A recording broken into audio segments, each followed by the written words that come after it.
que tenemos el día de hoy con la presentación de la sesión informativa de nuestro curso de verano. Como ustedes saben, la Fundación Ortega y Gasset organiza cursos de verano en Madrid cada año, y en esta ocasión sería el segundo año de lo que hemos denominado la escuela de verano, en los que se incluyen los cursos de especialización que ya veníamos realizando por separado las distintas entidades de la Ortega y Gasset en América Latina, y que en esta ocasión pues lo hacemos de una manera coordinada y conjunta. En esta nueva edición de la Escuela de Verano y de los cursos de especialización, evidentemente participa la Fundación Ortega Marañón, que es nuestra institución en matriz, nuestra sede central en Madrid, el Instituto Universitario de Investigación Ortega y Gasset México, también nuestra sede en Colombia, que es Goberna, la Escuela de Política y Alto Gobierno, también vinculada a la Fundación Ortega Marañón.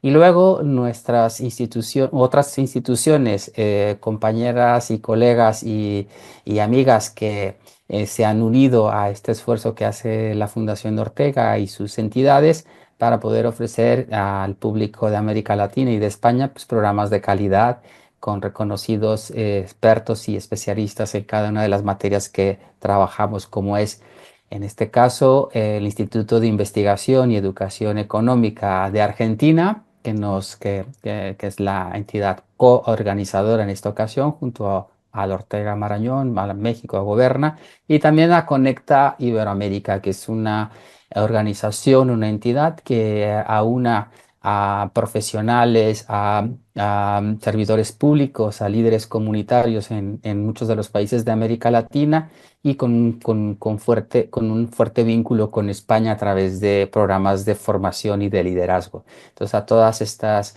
organizaciones hermanas, amigas y colaboradoras y coorganizadoras de este curso, pues les damos a todos la más cordial bienvenida en su nombre.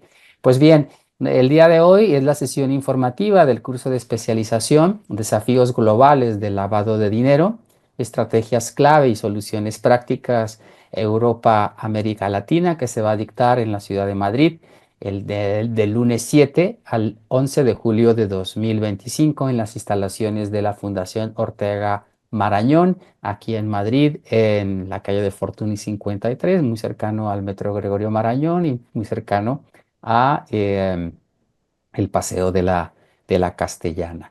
Bien, pues me da mucho gusto poder darles la bienvenida al coordinador académico de este curso, que es Alfonso Reclusa. Alfonso, muy buenas tardes, muchas gracias por estar aquí el día de hoy con nosotros. Y también a Javier Sainz de Olosagoitia, que es profesor también de este curso y también un reconocido y con una trayectoria muy importante en el campo del derecho. Sin mayor preámbulo, Alfonso, Javier, pues bienvenidos. Y después de los respectivos saludos, pues entramos en materia para que nos cuenten ustedes de qué se trata este curso, por qué es importante y algunos detalles que tal vez están interesados las personas que nos escuchan en conocer, y que les animen a inscribirse y a participar en este curso que tenemos en julio próximo. Adelante, por favor, Alfonso. Bueno, pues muchas gracias, Francisco. Desde luego un agradecimiento a la Fundación Ortega, en tu persona, persona física, y también al Instituto Ortega y Gasset de México, a Goberna y al Instituto de Investigación y Educación Económica. Pues es un honor para nosotros el poder colaborar con unas instituciones de tanto prestigio. Hemos conseguido, puedo decirlo con cierto orgullo, pues reunir un claustro de profesores del más alto nivel, haciendo honor a las instituciones que lo organizan. Pues creo que tenemos un claustro verdaderamente de máxima categoría ahora mismo en España. Y el porqué de este curso porque es el curso que vamos a hablar de los desafíos globales del lavado de activos, el lavado de dinero, las estrategias clave y soluciones prácticas para Europa y América Latina. El- la razón es que el lavado de activos actualmente yo diría que es el delito más importante al que tenemos que hacer frente en este siglo XXI. Es un delito que por su complejidad técnica, por su magnitud económica, pues es verdaderamente el delito más interesante. En el derecho penal decimos que es una verdadera, un cruce de caminos, de cuestiones jurídicas, de las cuestiones jurídicas más vanguardistas, de los problemas de frontera que presenta esta cuestión del derecho penal económico. Y ahí se entrecruzan en el delito de lavado de activos pues todas estas complejidades técnicas que lo hacen tan apasionante y, por otra parte, tan importantes desde el punto de vista económico. Y entonces, bueno, pues esa es la razón de por qué vamos a preparar, que hemos preparado con tanto interés y que hemos diseñado con tanto interés este curso. Javier,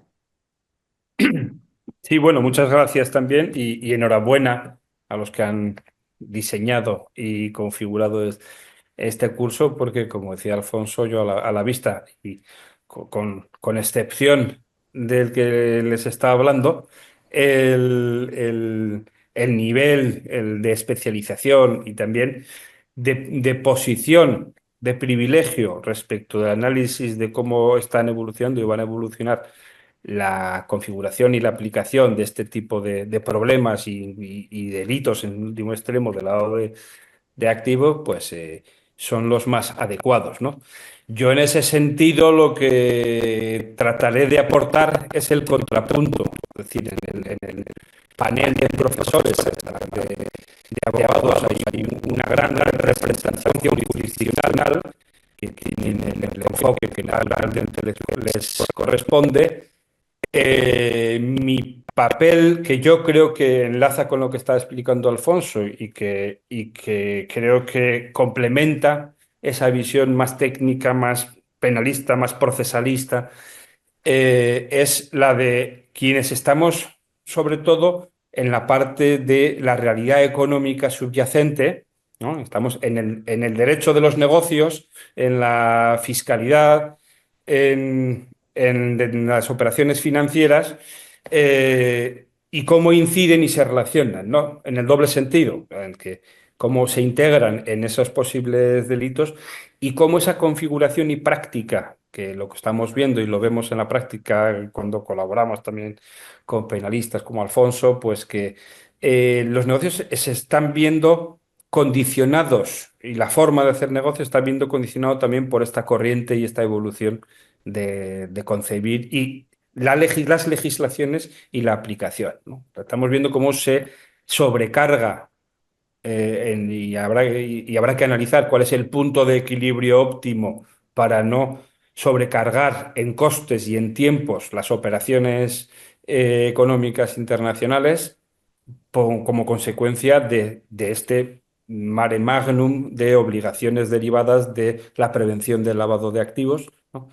E incluso llevado al extremo como el análisis y la gestión de riesgos puede llevar a la parálisis en algunos casos, a la falta de realización determinadas, no y no, naturalmente, las que sean ilícitas, pues es bueno que se hayan paralizado, pero no las que son ilícitas, sino aquellas que siendo lícitas, dadas las incertidumbres generadas en la aplicación de este derecho, pues al final el temor supera, ¿no? la capacidad de asumir ese riesgo por la gravedad de las consecuencias, ¿no? Entonces, a mí me interesa mucho todo lo que van a decir los demás y tratar de aportar este contrapunto que lo estamos viendo en el día a día. Es determinante para cualquier transacción económica en el mundo, también interna, pero especialmente internacional, y yo lo vivo en el día a día entre Europa y Latinoamérica. Es esencial considerar esta regulación de manera preventiva, a ser posible, gestionarlo en la ejecución y luego, en su caso, pues cuando pueda tener consecuencias, también estar lo más preparado posible y Ujú. afrontarlos con las máximas Mm. garantías, ¿no? Bueno, tú lo has dicho, ¿no? Es decir, esta gestión de la incertidumbre o esta gestión del miedo, pues tiene también unos costos altísimos, ¿no? Puedes crear parálisis, como tú bien dices. En este sentido, Alfonso, digamos, ¿cuál sería a vuelo de pájaro un pequeño resumen de cuál sería el estado de la cuestión en este tema, como si fuese una pequeña introducción para después presentar el contenido concreto del curso? Bueno, bueno, la primera cuestión que a la que nos enfrentamos es la nomenclatura, ¿no? En España nos referimos a esta actividad, el Código Penal español, como blanqueo de capitales. En México, el término que está acuñado es el lavado de activos. Bueno, con distintos nombres, al final nos referimos siempre a la misma conducta. Eh, pues a modo de flash, diríamos que esa actividad de transformar un dinero de origen delictivo es lo que constituye hoy el blanqueo de capitales o el lavado de activos. Es volver a introducir en el circuito económico un dinero dándole apariencia de legalidad a un dinero que en su origen era delictivo. Esto, dicho así, bueno, tiene infinidad de cuestiones técnicas que subyacen, pero a modo de idea, diría que la experiencia comparada, y por eso es uno de los atractivos del curso, el que van a venir estudiantes de distintas nacionalidades, aunque todos nos referimos a la misma actividad, sin embargo el tratamiento que las distintas legislaciones, aun siendo similar, no es exacto. En España, a diferencia de México, admite lo que se llama la comisión imprudente, es decir, admite que el delito de blanqueo de capitales o que el lavado de activos pueda consumarse como consecuencia de una actuación imprudente, es decir, de una manera omisiva. O sea, los delitos en España y en nuestro ordenamiento jurídico occidental se pueden cometer por acción u omisión, pues a veces este delito de blanqueo de capitales se admite que se pueda cometer por omitir una diligencia debida, por no tener un cuidado y no haberse percatado de algo que el rol de ese directivo, el rol de esa empresa, el rol de ese profesional debía haberle alarmado, haberse abstenido de contribuir a ese proceso de blanqueo de capitales que a veces el propio blanqueador trata de ocultarlo y de utilizar a esas empresas o a esos profesionales, ¿no? Entonces, en España está penada incluso la actuación imprudente. En México no se admite la comisión imprudente, aunque ya se oyen cantos de sirena de ampliar también esa forma comisiva imprudente en algunos países. Yo creo que bueno, esto va a ser un objeto también de discusión y de análisis, ¿no?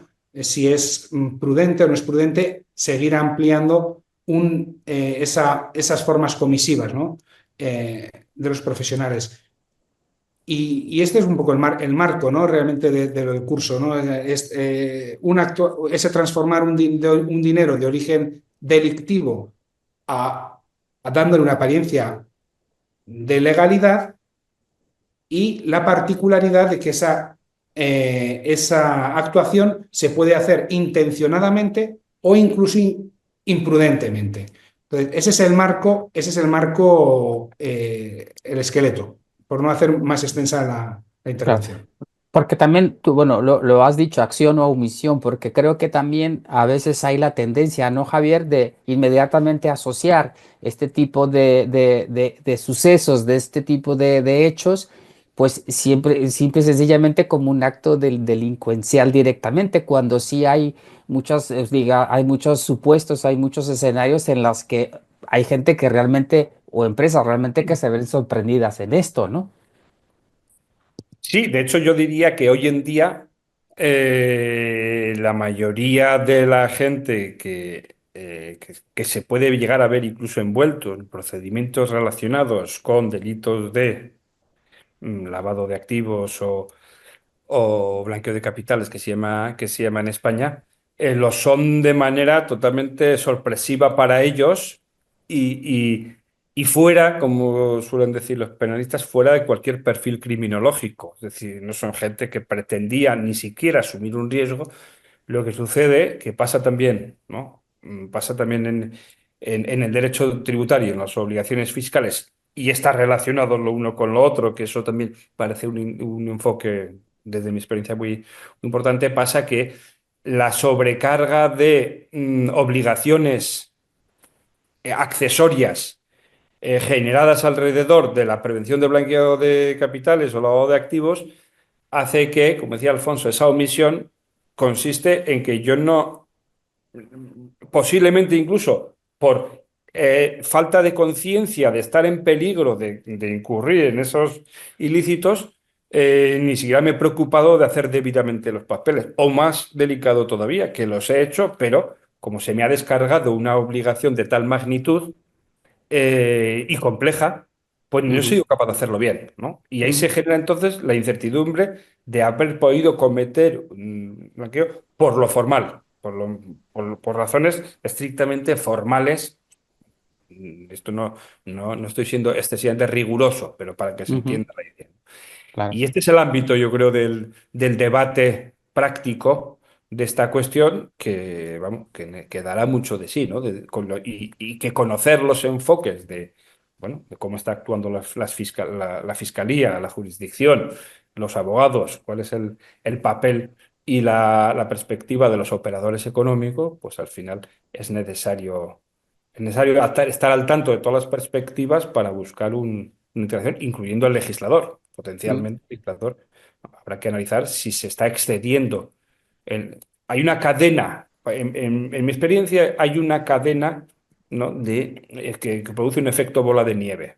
O sea, la incertidumbre o la inquietud sociológica o política traslada al legislador, se magnifica un poco, se es muy prudente, y el aplicador, el intermediario, que pueden ser las entidades financieras, otro tipo de aplicadores, por protegerse a sí mismo, trasladan una mayor carga y esto al final llega, como decíamos al principio, a interferir en las operaciones económicas normales, no en las que tienen sesgo o sospecha de ser blanqueamiento por la naturaleza instrumental de...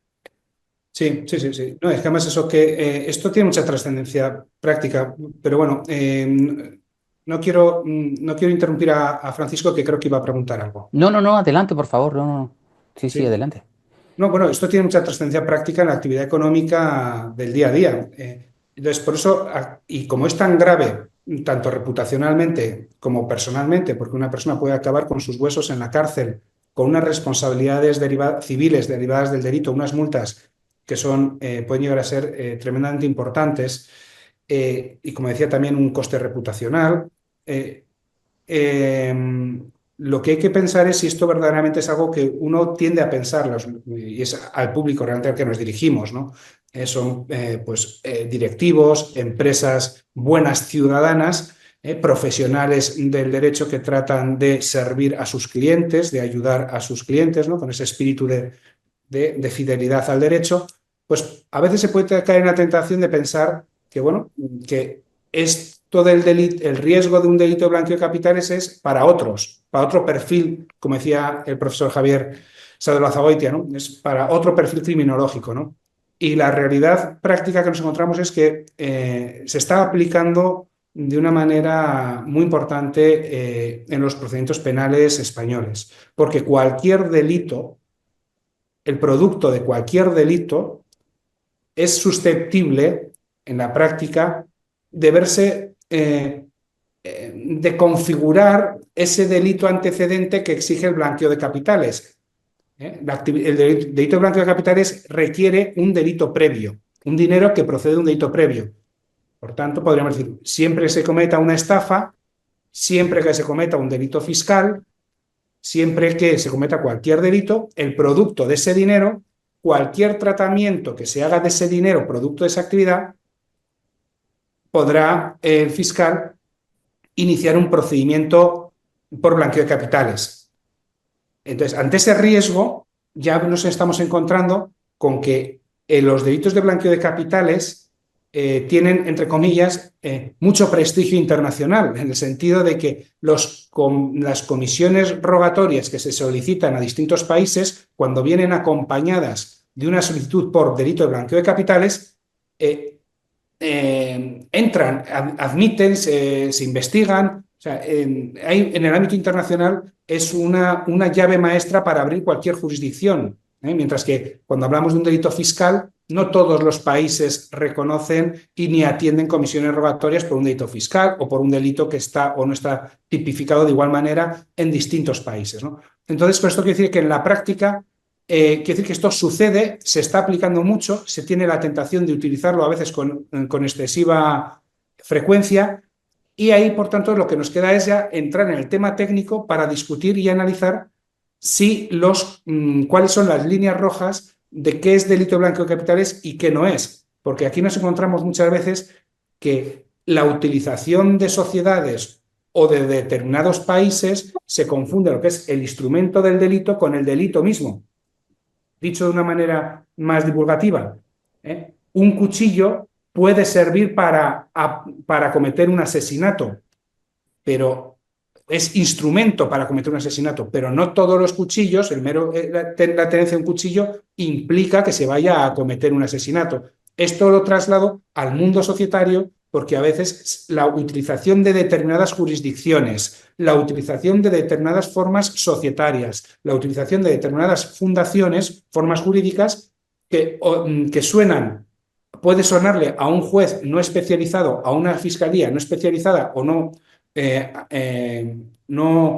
acostumbrada a ese ámbito internacional más sofisticado, puede verlo con recelo e iniciarse un procedimiento penal también bajo la acusación de blanqueo de capitales. Entonces aquí es muy importante tener muy claro qué es y qué no es el blanqueo de capitales, qué es un instrumento del delito y qué es propiamente el delito.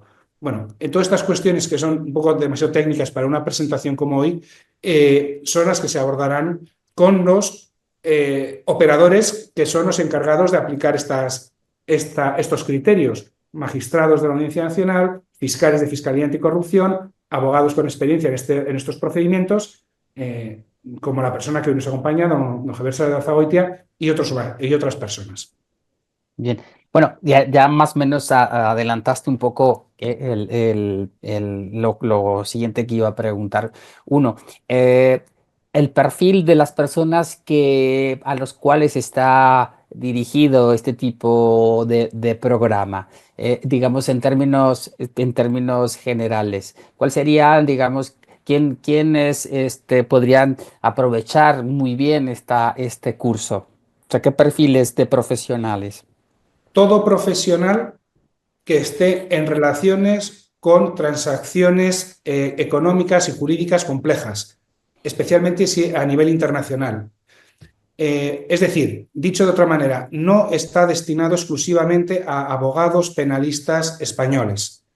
Esto es una materia que interesa a cualquier jurista de cualquier jurisdicción por la interconexión que hay entre las distintas jurisdicciones, a directivos y administradores de empresa, ¿no? Yo creo que el despertar esta sensibilidad para detectar el problema y, llegado el caso, eso sí, encargar la defensa en un momento determinado a un verdadero especialista, que como habrá, como los que tendremos en este curso.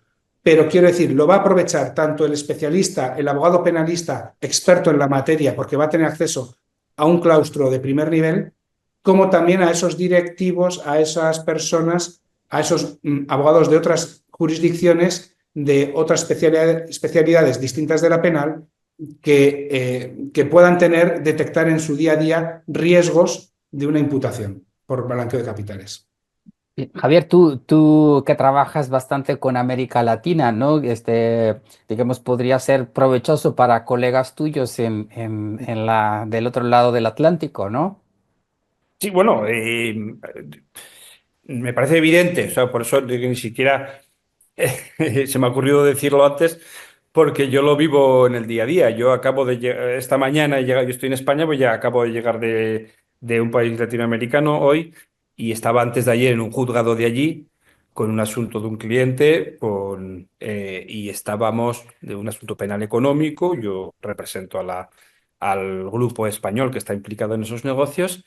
Y el abogado local de allí, pues hablábamos un abogado penalista económico especializado y hablábamos con nuestras distancias y con nuestra prudencia, pero estábamos hablando de lo mismo. Y lo que estaba pasando está pasando en el mundo entero. Cada sitio tiene sus particularidades, que seguramente sean particulares también cuestión de tiempo, porque la tendencia es a la homogeneización. Y ese mismo abogado, por ejemplo, pues de la misma manera que me decía que iba a ir a hacer un curso en Estados Unidos sobre una cuestión que ahora se está explicando en ese país y que empezaba allí, pues esto está todo relacionado, ¿no? El derecho y en estas cuestiones tan de fondo al final no está aislado país por país y al final las categorías y los principios tienden a homogeneizarse. No olvidemos que el impulsor de las normas de blanqueo de capitales al final son organismos internacionales. Está la OCDE detrás y todos los países pues acoplándose más o menos a los criterios de la OCDE y acoplándose entre sí. O sea que es entonces, absolutamente transnacional o sin fronteras, diría yo. Mm. Muy bien, Alfonso, son 5 días intensos en Madrid, 5 de lunes a viernes. ¿Qué es lo que incluye el programa en esos 5 días y también cómo está también la parte que le corresponde a Javier en una de las jornadas? Bueno, es un curso que la metodología que se ha diseñado es la que nos parece más adecuada, ¿no? Y es mediante el formato de conferencias magistrales, pero con una duración de aproximadamente 2 horas, para poder hacer una exposición y a la vez que dé tiempo amplio a hacer un debate, a participar con los alumnos, a interactuar, ¿no? Entonces es un formato que claro, con los descansos que hagan falta, ¿no? Pero que permite eso, ¿no? Interactuar, que los alumnos interactúen con el ponente, ¿eh? El ponente va a poder dar su charla, pero hay tiempo suficiente, amplio, para poder hablar e intercambiar impresiones. Se han organizado distintos bloques temáticos bueno, que resumidamente bueno, pues pueden ser dar un contexto de lo que es el delito para hacer una aproximación para que al principio nadie se quede atrás. Eso sería un primer bloque, ¿no? Los riesgos del delito blanqueo de capitales, pero desde una perspectiva, decía antes, de vanguardia, afrontando problemas de frontera. En ese sentido, pues habrá un magistrado que tratará de la Audiencia Nacional, que es un experto, uno de los principales expertos a nivel internacional, hablando sobre los delitos en el ámbito tecnológico y particularmente el blanqueo de capitales desde el punto de vista de los criptoactivos, ¿no? De los criptoactivos, los delitos tecnológicos, también inteligencia artificial. Es un tema pues de frontera, de vanguardia, que está todavía pendiente de resolverse en muchos aspectos, pero que ya lo tenemos ahí y resulta sumamente interesante saber la opinión de los jueces que van a tener que decidir, van a tener que tomar decisiones concretas, porque al hacer los académicos podemos decir una cosa u otra,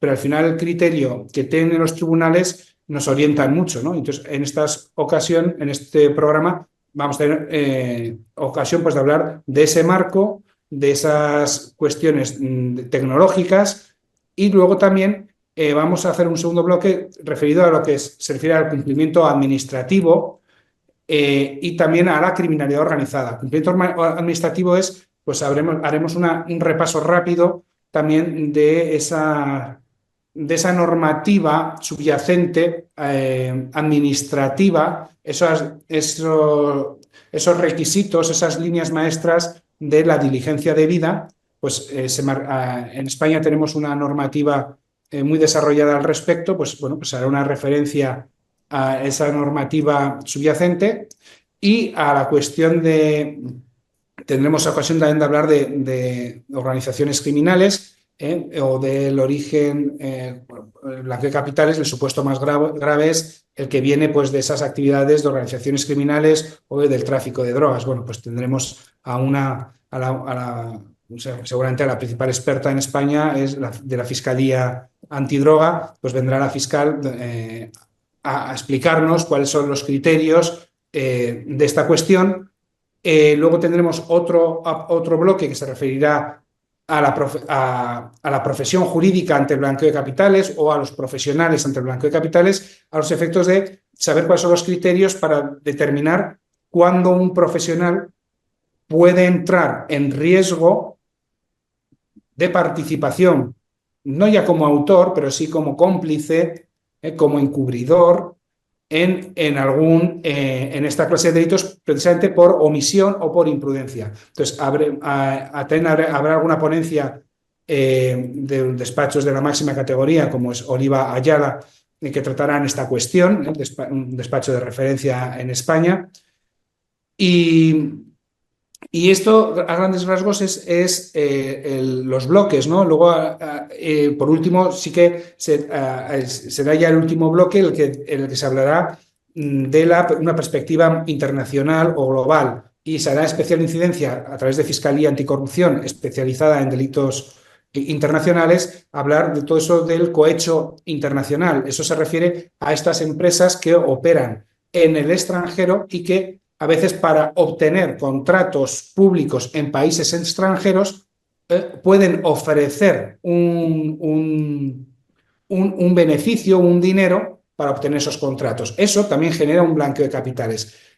Bueno, pues esta perspectiva internacional va a estar presente y luego habrá un apartado específico el relacionado con el delito fiscal o el delito contra la hacienda pública, que es un tema muy técnico, pero también es muy importante y muy de vanguardia en España, que genera ríos de tinta su análisis, y es el cómo un delito fiscal, esa cuota defraudada, puede ser suficiente para que se considere por un tribunal un dinero susceptible de ser blanqueado. Entonces, bueno, pues estos son los bloques como están diseñado el curso. Muy bien. Y en este caso la participación de Javier, que le has pedido qué. Bueno, Javier, lo que él ahora nos lo dirá, él desde luego lo que aporta, por supuesto, como todos los miembros del claustro, el conocimiento académico es, bueno, no hace falta insistir en ello porque se presupone.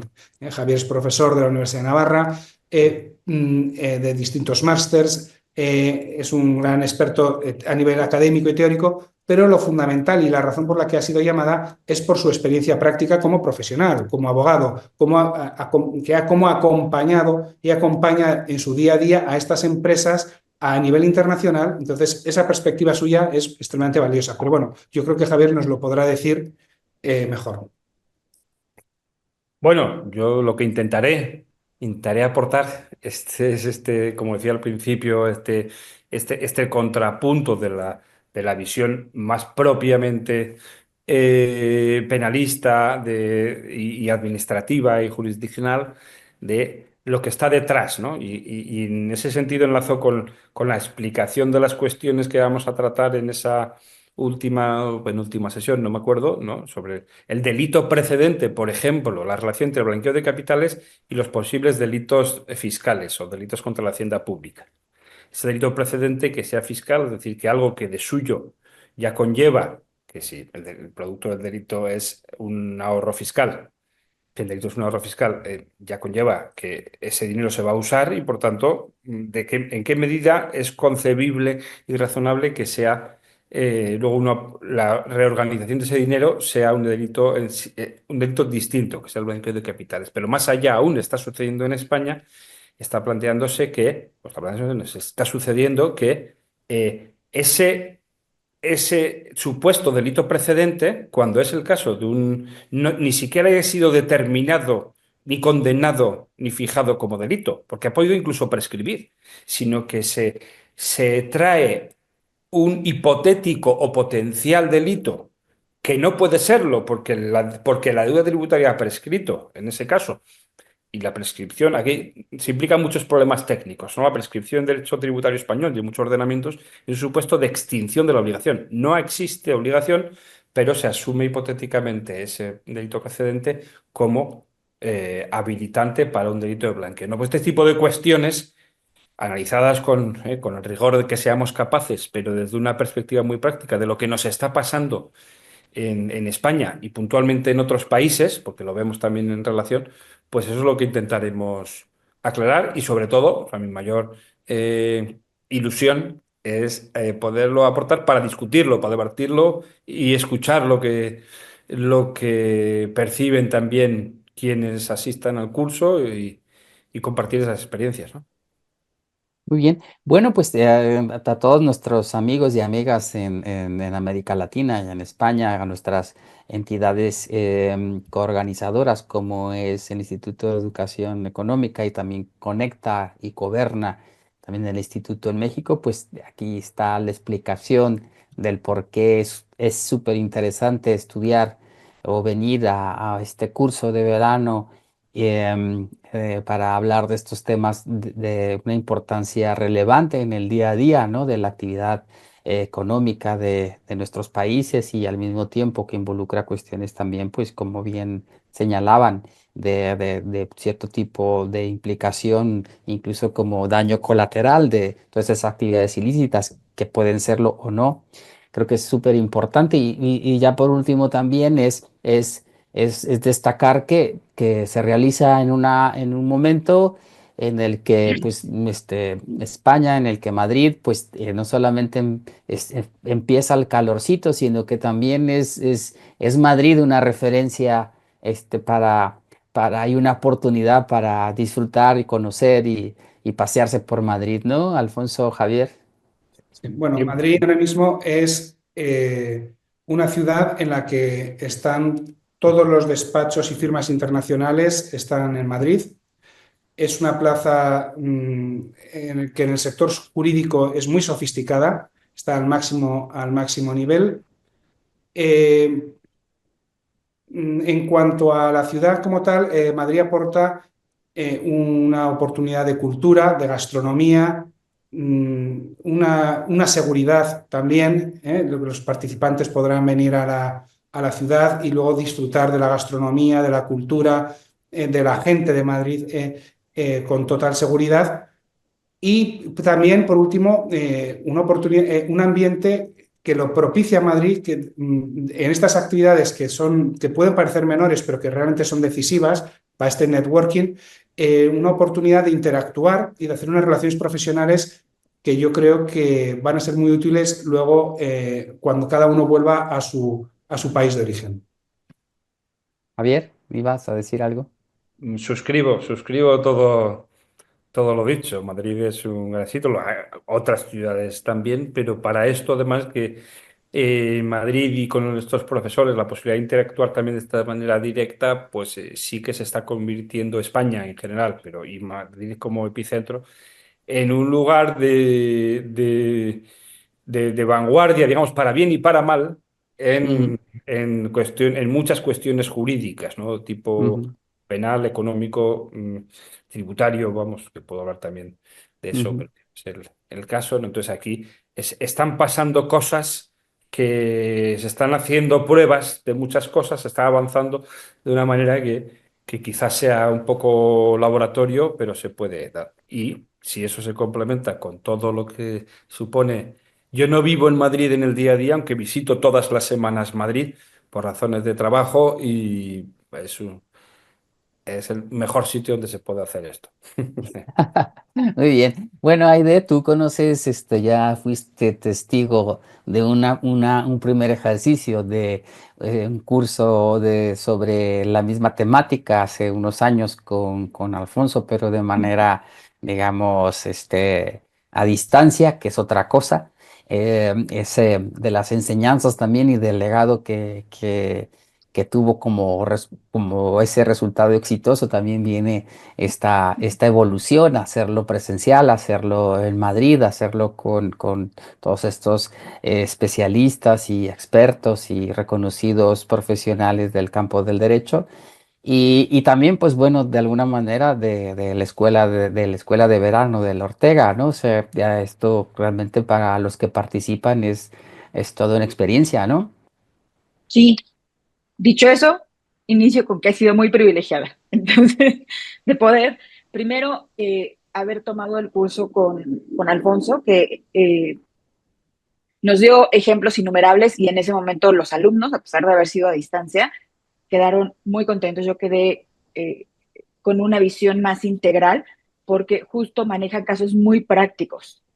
Durante todo el curso se manejó casos muy prácticos que hacían aterrizar esa teoría que a veces ya tienen, pero el verlo ya en casos prácticos, ese acceso que nos dieron durante el curso fue por demás enriquecedor en cuanto a la parte académica.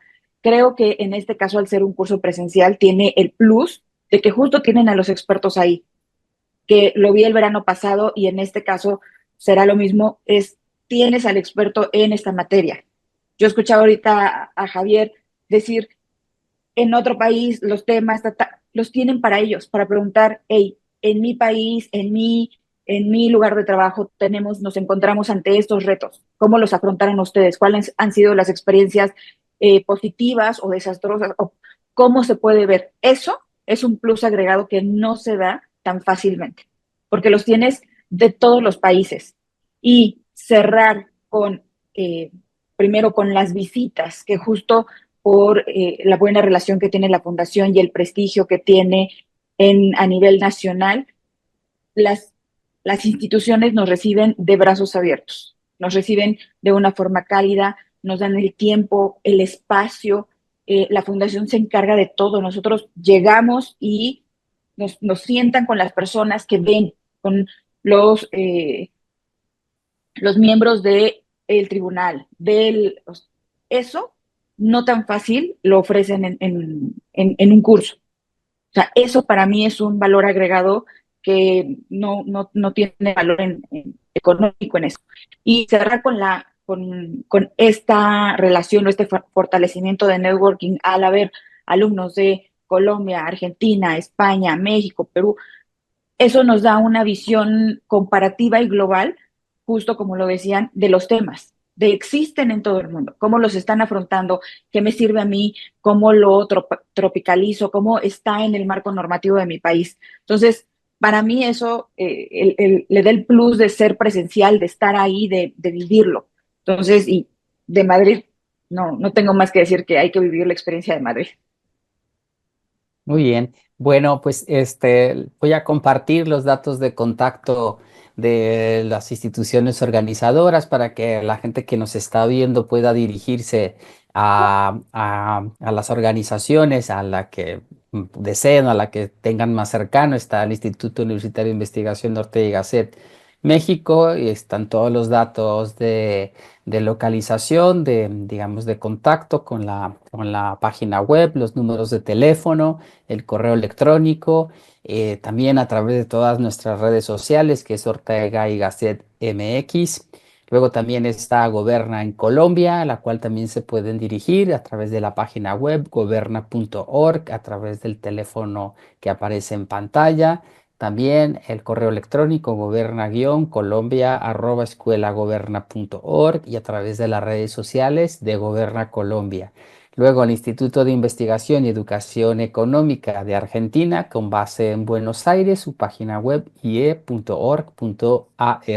El teléfono que aparece, el correo electrónico contacto@ie.org.ar y las redes sociales. Y luego también Conecta Iberoamérica, que también desde sus oficinas en la ciudad de Madrid, pues está conectado con el resto de América Latina.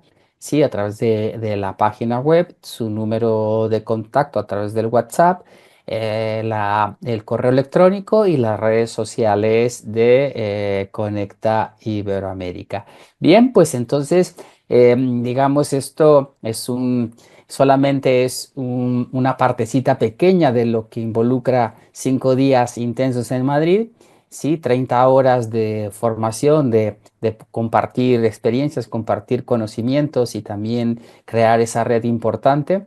Así que bueno, están todas y todos invitados a unirse a esta aventura, a este recorrido, a este viaje que ofrecemos desde las instituciones de la Ortega y nuestras colaboradoras, con lo cual, pues no me queda más que agradecerles a todos su atención y también si Alfonso o Javier tienen algo que quisieran agregar, pues adelante para ya despedir la transmisión. Sí.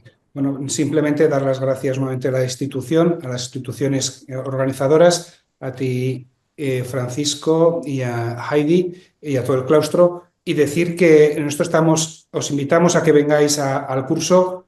Me consta que los profesores, los ponentes, también están muy interesados en escuchar vuestras experiencias de cada uno de los sitios. Nos va a enriquecer a todos. Bueno, a lo dicho, estaremos encantados de hablar personalmente aquí en Madrid y intercambiar todas impresiones. Muy bien, muchas gracias. Yo sin más, muchas gracias y que nos vemos pronto. Muy bien. Bueno, pues muchas gracias a todas y a todos y efectivamente, como dicen nuestros invitados del día de hoy, espero que nos veamos muy pronto en Madrid. Hasta luego. Hasta luego.